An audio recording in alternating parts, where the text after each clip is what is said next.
all over the place. You're a psychiatrist, and you're author of a theory. Here's what she's saying. First of all, white people are dying out. Into the next century, everybody on Earth may be of color. And we're scared about it. Already we're a minority. Did you know that? I'll guess 25% of us are white, maybe less than that. And that's the reason we're racist. We're not only afraid of dying out, but we're also jealous because we have no color. You're laughing. How come we spend so much time in the sun trying to get brown?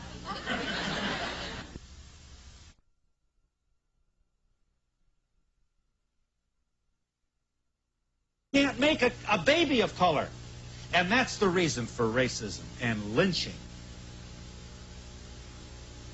And if how do you explain? Do you believe we're racist?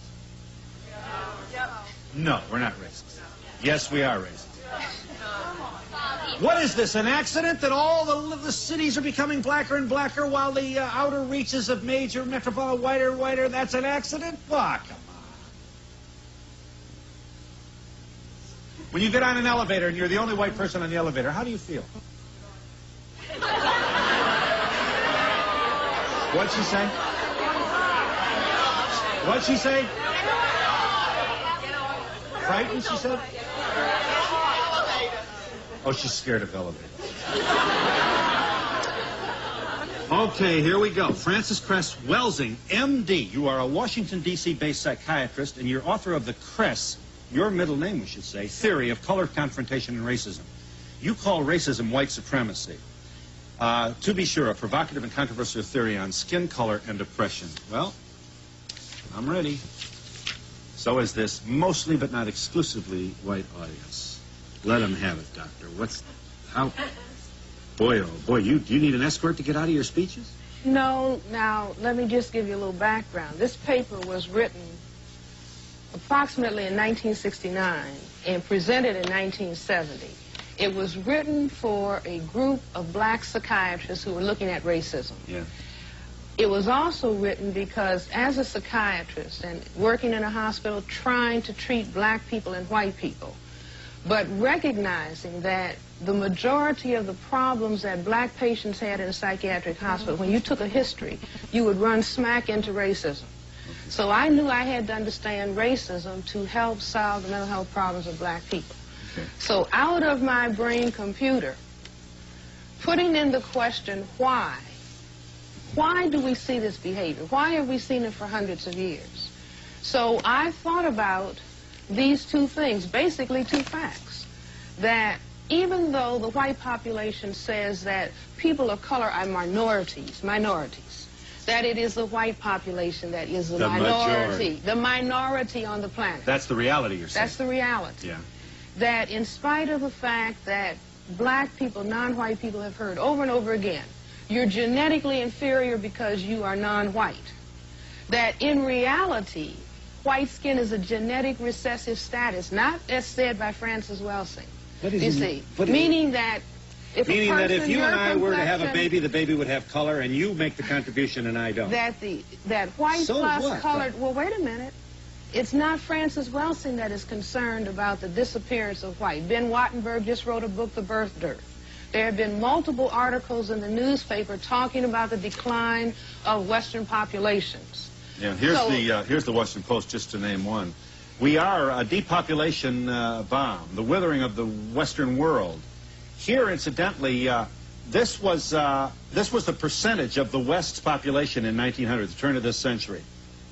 About 30%. This is where we'll be less than 10% in the year 2075. Here's where we are about today, 15. So we're not having babies. So whites are not having babies, and there is the concern about white genetic annihilation. In other words, I look at, this is Dr. Martin Luther King's birthday holiday, and people will say, well, here's a man who talked about love. Yeah. Why was he killed? And I say that the deeper logic is, what if all black and white people and non-white people and white people love? What would happen to white people? white would disappear. You see, just mix all of the people on the planet up In other words, together. if race didn't matter, or if color didn't matter, it follows with the jet planes. No, I'm not saying if it didn't matter. I'm saying that indeed if there was a mingling of all of the people, because That's what I'm saying. Okay, fine. Absence of prejudice. The ability, no, wait, don't confuse what I'm saying. I'm saying that if we mixed all of the people presently on the planet, stirred them up, The white freckle-faced people would be gone. Genetic recessive status would disappear. And that if I did a survey and everybody didn't have to, you know, face anybody, if I said how many people who are white want their children to be white, want their grandchildren to be white, want their great-grandchildren to be white, want their great-great-grandchildren to be white. And I've gone all over the country in England and asked this question. Yeah. Everybody wants the children and the generations to remain white. Yes. If you do, then you have to do something to make sure that that happens. And I say that what the thing is that is done, and particularly in relationship to black non-whites, because we have the greatest genetic potential to cause white genetic annihilation. Because you're the blackest. Because we, right. The most color. Right. We have this ability to produce melanin pigment. We have more of it than anybody else.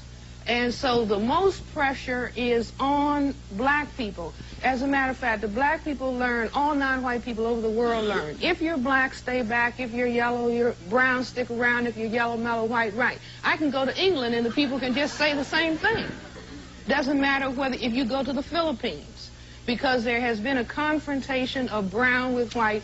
Everybody knows the more pigment you have, the more pressure that is on you. Yeah. But they didn't understand why. I said the why is for the purpose of white genetic survival. All right. And you're saying that blacks have no similar hidden, subconscious anxiety about their blackness being undermined by the presence of white? We don't have that fear. And I think that this is something that is not understood. You see, in other words, if I don't worry about, as a matter of fact, under white supremacy, the non-white people try to get lighter. You see, because the less pigment you have, the less threat you are to white, and so the greater opportunity that you have. Yeah.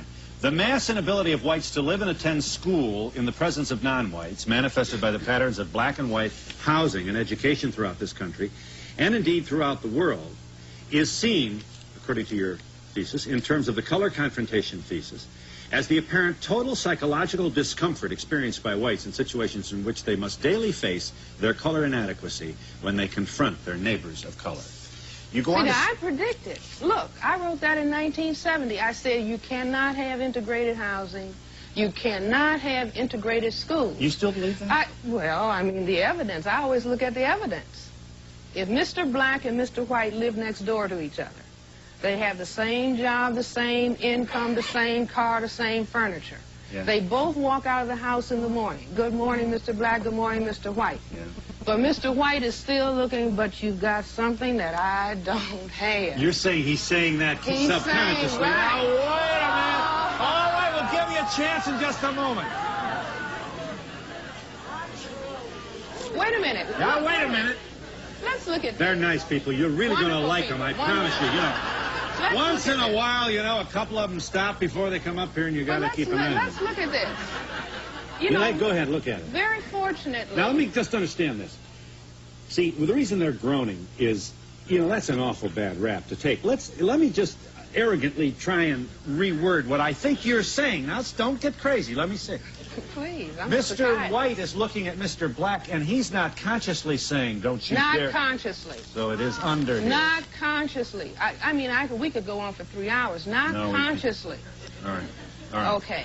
I am saying that this behavior is at the subconscious level, and there's a lot of evidence. For example, just on Saturday, the New York Times had an article talking about the percentage of people who want a tan. 66%. I have the article if anybody wants to look at it later. 66% of white adults think they look better with a tan. 70% of white adolescents think they look better with a tan. What do white people? Ooh, I look so pale. Now, this is not something that Frances Welsing is putting on people. White females even say their ideal mate is who? Tall, dark, and handsome.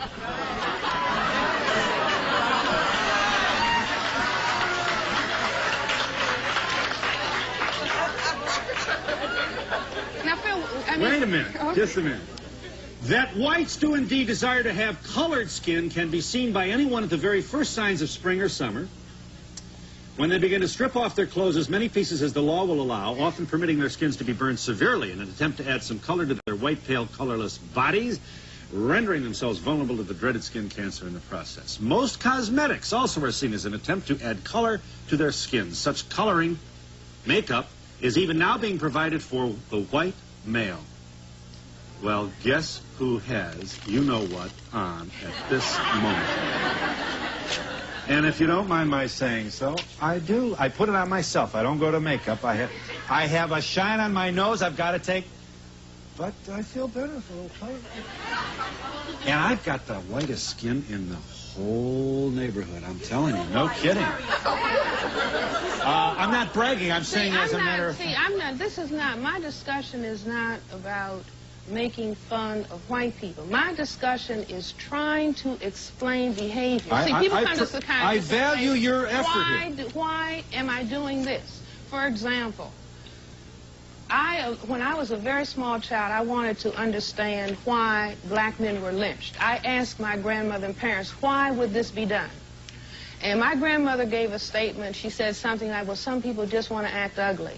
But that wasn't sufficient, you know, as a psychiatrist. May I interrupt for just a moment? Here's the read on that, and I know you want to add to this or make it just a little more complicated.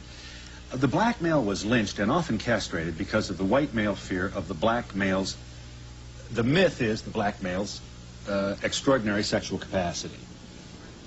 So he was lynched by frightened white males who feared that if he ever got anywhere near the white women, that somehow the white male would be a Now, you want to add to his sexual capacity, what are we talking about? I say that the fear is that the black male can cause white genetic annihilation. And this is why the attack on the genitals, there's no history in the world of any non-white men attacking white men's genitals. But why do white men feel the need to zero in on the black man's genitals and cut them off? Yeah. You see, and a lot of this is played out in symbolic behavior in this culture. For example, the culture says, keep your eye on the ball. Yeah. Now wait a minute. Look at something that I get there to this one second. See, look at something that people do not look at. Look at the game of billiards. See, the psychiatrist knows that through games we play out subconscious activity. Yes, they do. Okay, now look at this game. Here's a game with colored balls. Yes.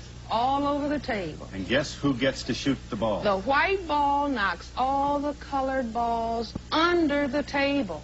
And often saves the black one. And then the black ball, right.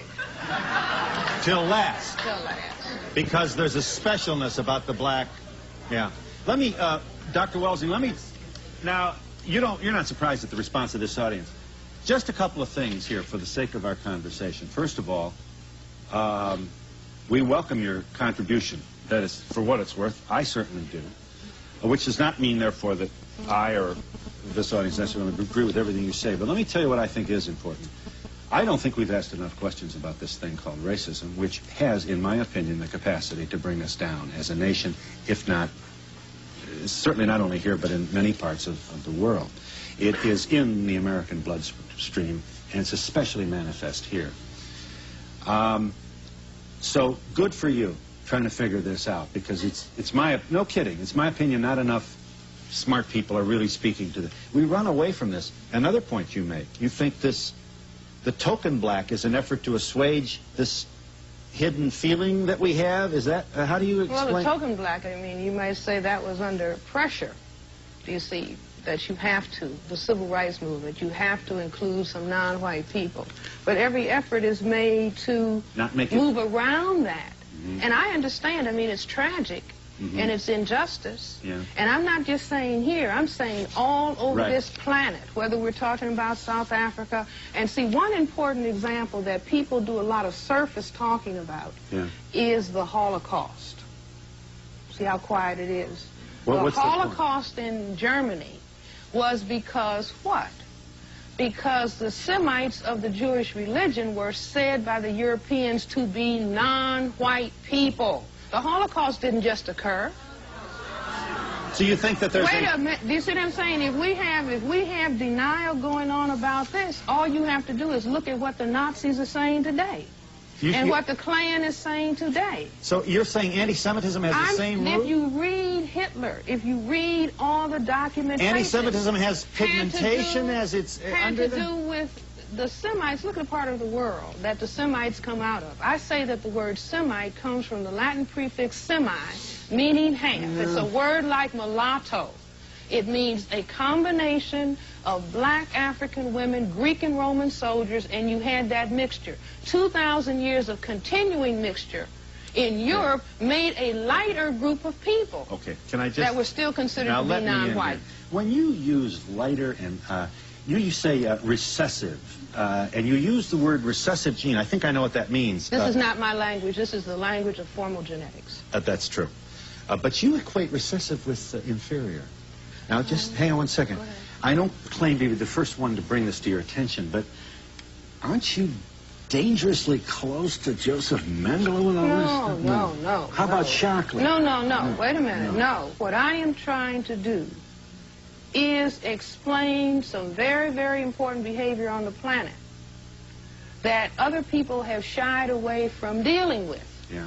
Do you see? And to say that because you talk about it, it's just like if somebody studied tuberculosis and say, well, are you against the tuberculosis organism? No, you're trying to understand Well, but you do bring judgments on me. So when you equate recessive with inferior, that's not science, that's judgment. No, I'm not, that's not what I say. I say that the people who are feeling an absence of color, that they look at themselves in that way. And they have a response to therefore say, if I can get in charge of all these non-white people, then I am going to be superior. So nobody is uncomfortable in the white collective with all the white superiority that goes on every day. Look at television. White. Wait a minute.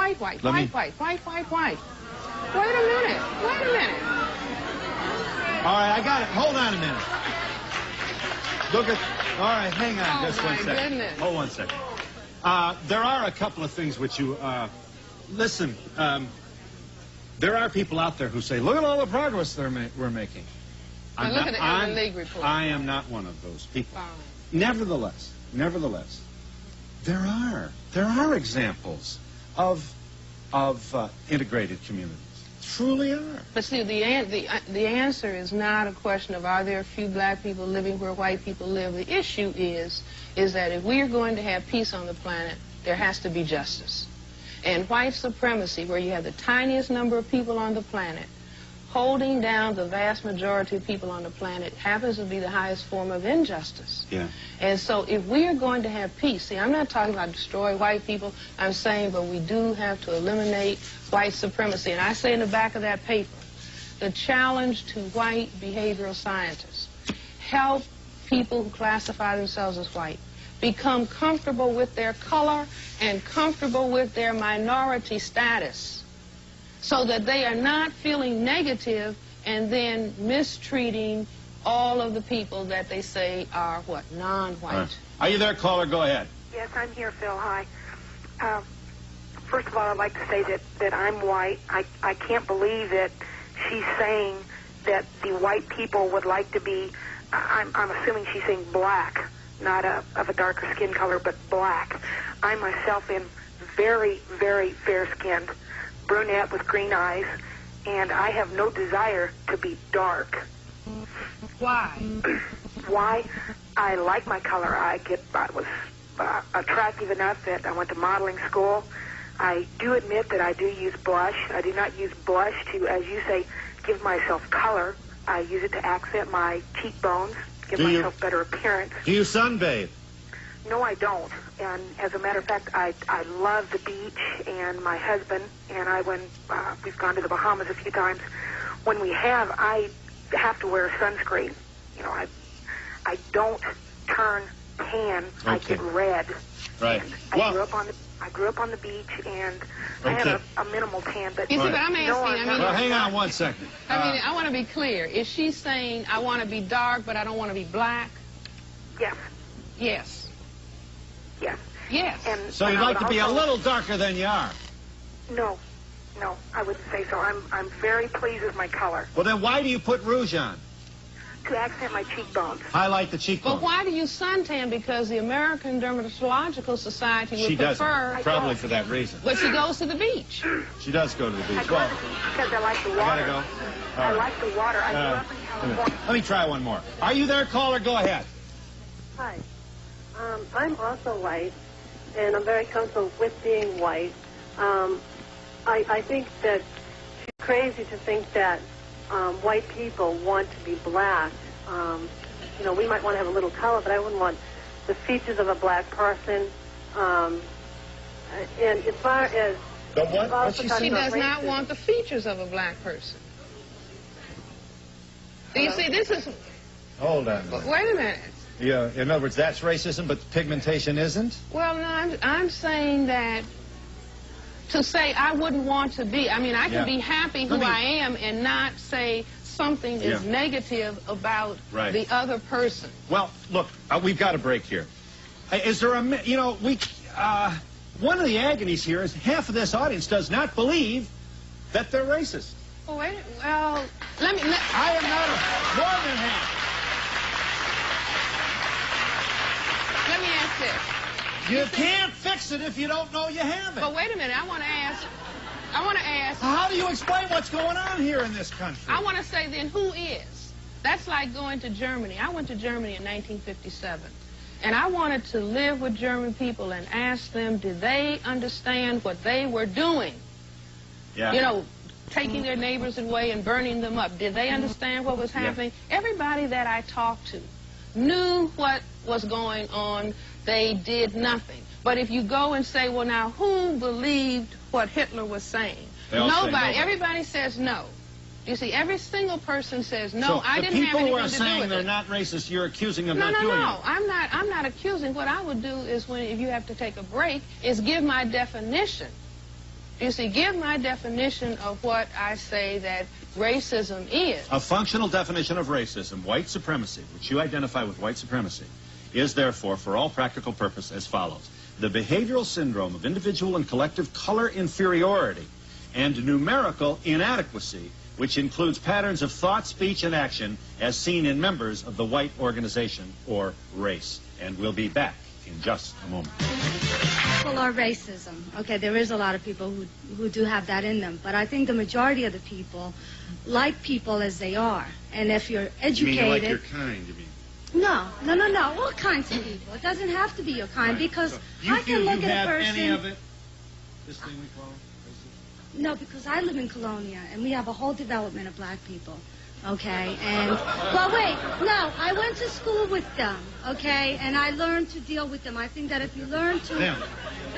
Well, we mixed as a group. In other words, we weren't different. We weren't treated different.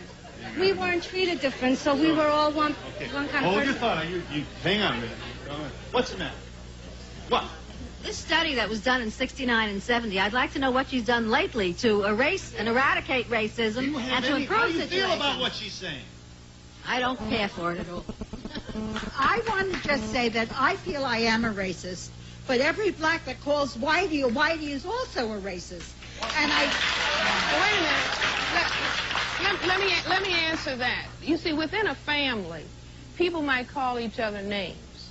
But when we come to the white people on the planet, the majority having organized themselves for white genetic survival, then when a white person can determine what is going to happen to a person of color, that is a difference, because then we're talking about a system of power that can say you can or you can't, or if I want to go back to Germany, because people do a lot of talking about the Holocaust. When the Semites were told, put on this yellow star because you're not white, and you can't go to the university, and you have to live in the ghetto, and you are going to be removed from your homes, that is power. It's not just a question of somebody saying, I don't like John, I don't like Betty. When you have the power to make it impossible for people to live a constructive existence, then that's a difference. But what we're trying to figure out is why we want that power to do that to another person in the first place. I said and you're saying white people do it to people of color because they feel, I think it's a matter of economics more than anything else. Well, and if you're a fair person, you're a fair person. And if this, I don't care who is my neighbor. If they can afford to be my neighbor, if they are the same economic ability that our family have, then they're fine. They're welcome to be my neighbor. Oh, wait a minute. And we'll be back. I'll give you a chance in just a moment.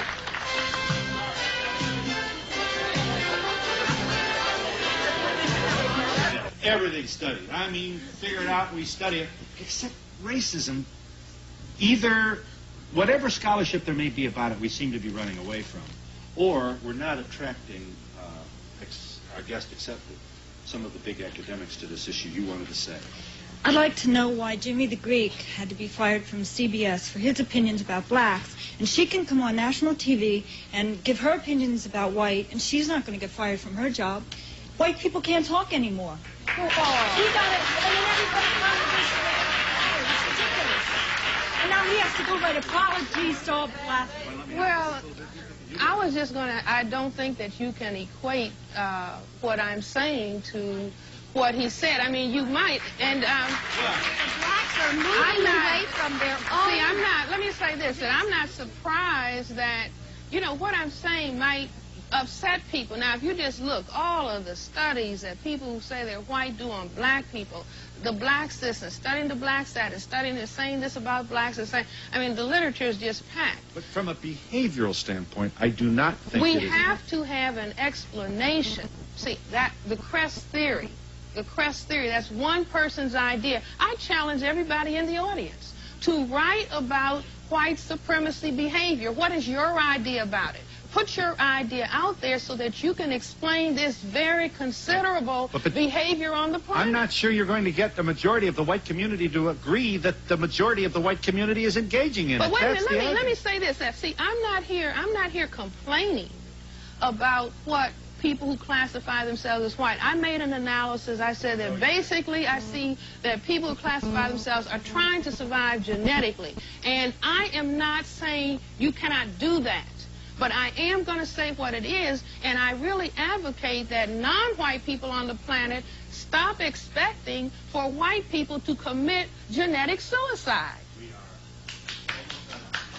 Doctor, are you aware that within your own culture you also have racism? In other words, my neighbors moved away from the blacks who were moving in next door to us, and so they wanted to move away in order to give their children a better education.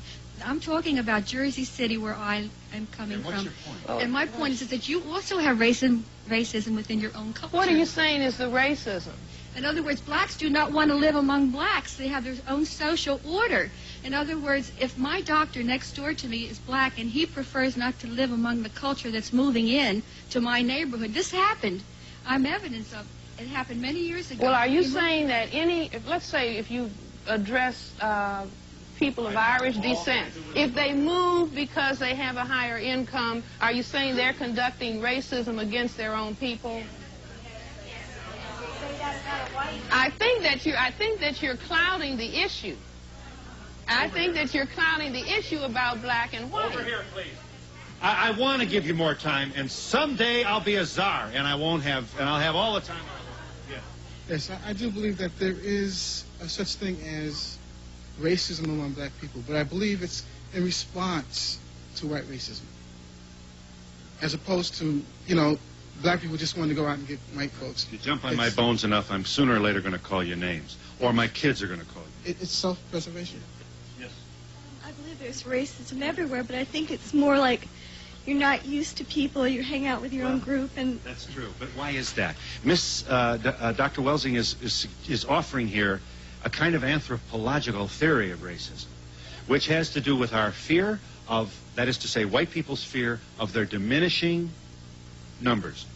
We're afraid we'll become extinct. She goes one step further to say that intermarriage scares us because it takes our whiteness away.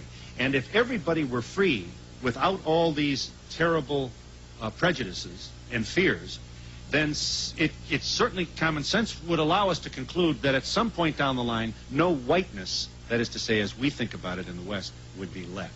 And she is saying that deep down in here, unconsciously, we're scared to death of that. And that's why we've got black neighborhoods and white. I disagree. I think you're scared just because people are different, and if you got to know them, you wouldn't be so scared. I don't think it's because we're afraid of being white. Just for the moment, putting aside theories, and the good doctor is only a theory, I don't accept it as fact, and generalities, and putting this thing on a one-to-one basis, I turned during the, the stop, I turned to this lady of color sitting next to me, and I said to her, I don't know about you, but I have never wanted to be black. I'm perfectly comfortable. I've had this white skin for 70 years, and I'm perfectly comfortable. She agrees. Wait a minute. She agrees. That's not a very I wouldn't know how to do it differently. And this lady said she felt the same way about the color of her skin. So, I've never wanted to be white because I've always been happy with my color. But you haven't denied her thesis. She is saying that you don't want to be black. She knows that. And she's saying something else. She's saying that your interest in not being black is resting somewhere way down in your soul, and it's causing some of us to be scared to death that we might be. You want to know something, Phil? I never even thought about what this lady brought out today, and having heard That's it. what you call subconscious thinking. And having heard it, to the little bit that I've thought about it, I must say that I totally disagree with her. Although she has a background and I don't. Okay. All right. Yes. If you're a man, you get to talk. With all this talk, with all this thing going on, and everything that's been said, I haven't heard one person make mention, especially you, Doctor, about the transition that's been taking place over the past 25 years.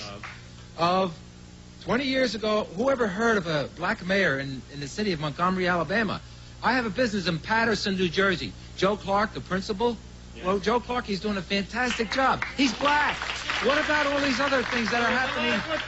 Everything that's going on in television today. When did you see a Bill Cosby show become such a big thing on television? He's black. I get you. Yes, ma'am. First of all, I'd like to commend you on your work. I think it's incredible. And also, I'd like to know how you feel about the recent Newsweek article that came out last week. We're all women. Women. Wait, Bill, just hold on. That addresses the basic assumption that we all are from a common ancestor, meaning we all as humans. And Newsweek revealed that this common ancestor was, in fact, a black woman from sub-Saharan Africa. I'd like to know your comment on that, as well as, do you think that this kind of research, which has clearly been substantiated, really will reach a plateau of exposure? Because I don't think white America is ready to accept the fact that they are indeed genetically descended from a black woman. Well, I have said that for a long time, that the simplest explanation about the arrival of the different colors on the planet is that you start with black. And from black, if black produces a condition of albinism, then you have white. And then if you mix the two, you get all the colors in the middle. Now, white cannot produce black, but black can produce all of the colors on the planet. So I say, since the paleontologists and anthropologists are saying human life began in Africa and the first ancestors for everybody were black. Now, the very fact that people have trouble with that, you see, says something about the psyche, about what people, after white supremacy has been established, what people end up feeling about color. I think it's very unusual that a psychiatrist would give a biological reason for racism, because I really feel like racism comes from psychology, and if we took, as you said, all of the genetic pool and mixed it together and did come out with a one world color, I still think people would be racist. They'd find something else to come up with to make people superior to other people. I am a medical doctor, and a medical doctor has to include the whole body as well as the functioning of the brain that produces the end product of behavior. Now, people, indeed, and I have said, people could have, one of the things that led me to this paper, I said, now, people could have done foot size. You know, I wear 10B, so everybody who has 10B, but people didn't focus on foot size. If they did focus on foot size, some psychiatrists or behavioral scientists would have to come along and raise the critical question, why? But people settled on color. And so as a behavioral scientist, I just put the question in my brain computer and said, work back. why? Why did they settle on color, and what is the significance of color? And let me just throw this out. A few weeks from now is going to be Valentine's Day. And what are the ladies going to want? Chocolate candy.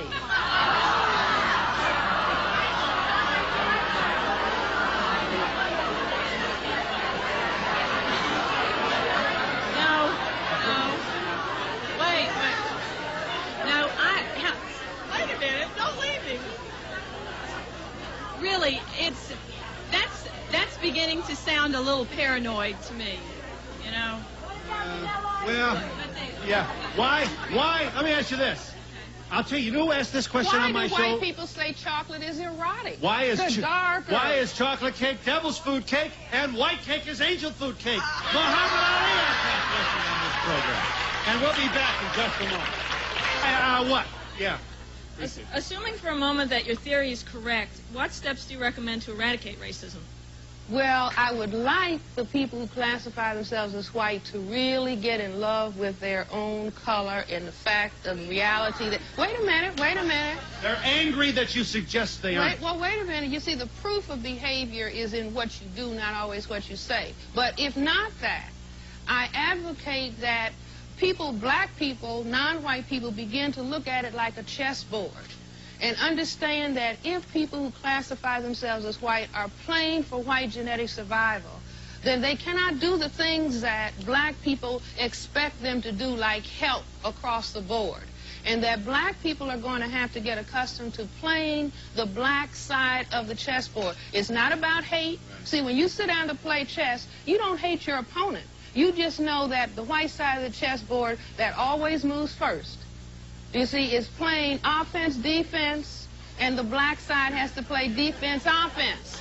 And that the anticipation is that the white king is going to be trying to what? Checkmate the black king. Excuse me.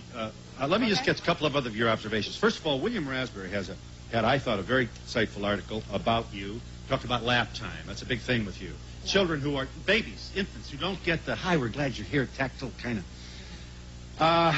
You told Essence magazine, among other things, we cannot wage struggle if the people are weak. You're talking about blacks now. No black female should have children before the age of 30, and no black man should become a father before the age of 35. Before child rearing, we should be going to school, going to the library, educating ourselves. We must create mature, mentally developed parents. Then we will be able to produce children with self-respect and a high level of functioning pattern. Now, wait a minute. Before this white audience gets too goo-goo gaga over this, the point ought to be made that it wouldn't be bad advice for not a few young white folks to keep in mind. Let me say this, Phil. Wait a minute. Phil, adequately spacing the children builds a whole-centered child who has gotten special attention. You do not... A family should consist of no more than 2 children, no closer than 3 years apart. The 3 years give you a chance to... Phil, please, let me just say this. That I'm talking about all of the horrendous problems. If you advocate everybody in here white, read the Urban League report about what is happening to black families, okay? So I'm trying to help black families that are in the midst of the white supremacy dynamic get off of the dependency kick, because I don't see the white supremacy changing. But if black people understand that and follow those regulations that I have set up, you see, no children until 30, no father until 35, no more than 2, so that people can actually take care of their own children. Okay. Are you there, caller? I'm glad you waited. Go ahead. Hi. I'm a white female engaged to a black man, and anybody out there who says that there is no prejudice in this country is wrong, because I deal with it every day. I personally get called names. I get called nigger lover, all kinds of things, just by stepping out of the house with my fiance. And your point is? My point, what I'm trying to say is, everybody that I talk to that is black, every one of my fiance's friends, tell me they don't have anything against me. They don't have anything against any white person that is nice to them. I have never talked to a black person or anybody of any other race, really, that has ever said, I hate whites. I hate whites. I don't get prejudice. I don't get discriminated against by his black friends, but I get discriminated against by other white people, and he gets discriminated. I'll tell you, black people in this country have more respect from me than anybody in this whole entire country, because I know what they deal with. A white person, unless you are dating or are closely involved with a black person, don't have any idea what black people go through in this country. They have no idea what it's like. I thank you for your contribution. You will forgive me for taking leave, and we wish you and your fiancé a long and happy life. I am glad you called. Thanks. Hi, I'm glad you called, too. Go ahead. Yes, Mr. Welsing and Mr. Donahue, I am a black medical student from Massachusetts, and I was a little put off by Dr. Welsing's comment that it seems as if white supremacy is going to take over our life and so forth. But what has happened to me is I have taken control of my own life. I've always grown up in a middle-class society. I've never been in the ghetto. And I don't have any problems relating to other black people or to white people. But I realize that I am the one who's in charge of my life. Right. I make those decisions. Do you believe race? Nobody is going to... No, being black is not going to stop me from succeeding. And I haven't had any problems with white people telling me you can't succeed. So I don't think that being black is an excuse for anything. And I also, as a black person, I have never tried to be white, which was indicated earlier. Those are all the comments that I wanted to make. Well, I'm not saying that. Let me just say this. That I'm sorry. The racism is there, and my grandfather was a physician. My father's a physician. I'm a physician. Black people can do many things in the presence of racism, but I don't think that we should deny that it's here. And we'll be back in a moment. There's a lot of validity to your comments on integration, but I think you lose me and a lot of white people when you bring up billiard balls, chocolates, and I want roses. I think it's dangerous to only address white discrimination and white prejudice without also looking at black prejudice and black discrimination against white people. I feel your report is somewhat outdated. I think people have changed a lot since 20 years ago. Racism's kind of going away, is it? Well, not totally, but somewhat, yes. Yes. Bill, I'd like to address my comment to this lady over here in the white who just said on national television that she's a racist. God help you, my dear, because more and more people in the world are going to start looking like me. People are going to have more color. If you don't learn to accept me for my beauty... Yes, but if we don't learn to accept what may be there in ourselves, we can't fix it either. I accept So please don't Bill. punish her for her honesty. Bill, what she said was a blatantly racist statement. The woman She corrected admitted it at herself. that she is a racist. I take offense in that. Admit it. Racist. They are. That's my opinion. Well, that is the people that you are surrounded by, and you are too. You what? I feel you are too, but you're just not admitting it. Miss, I have absolutely no racism or anything towards you. I feel no remorse. I'm asking the good Lord to help you see my beauty and inner being. I think New Yorkers are very open-minded. Well, New Yorkers are. Yes. I don't know any of them. Briefly, if my white neighbor does something to me to dislike them, I'm not called prejudiced, but if my black neighbor does the same thing to me, they're standing there going prejudiced. I was also offended by the old lady saying that she was a racist. But I feel that we cannot go forward as a society unless we love one another, unless we get along. Yes. And we can't go forward unless, racism is a lot like cancer. You don't always know you have it. And discovering that it might be there, I don't want to make this about this woman, but if you're going to punish this woman's honesty, then we're going to get nowhere. But she did offend me, and I'm sure she offended a lot of other people. I don't think that it's racist. I don't think that anyone is being racist here. I think that the problem is that... Oh, God. Over here, George, yes. I think that they're making too much of a problem out of racist. I think that if I had a white neighbor who was low class, not up to the standards where we'd be just as angry. Yeah, what? I just had a little... Oh, you said that white people wear makeup to bring out their color. Then how come you're wearing makeup? Because you don't like your color? Are you wearing makeup?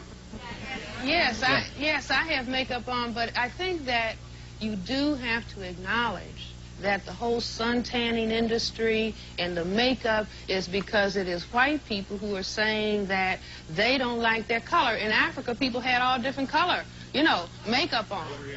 You see, but they were not saying they didn't like black.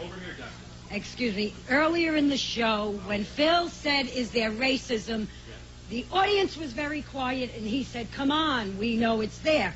When the woman gets up and admits that she's a racist, so you're damned if you do. Services provided and promotional fees paid by the father.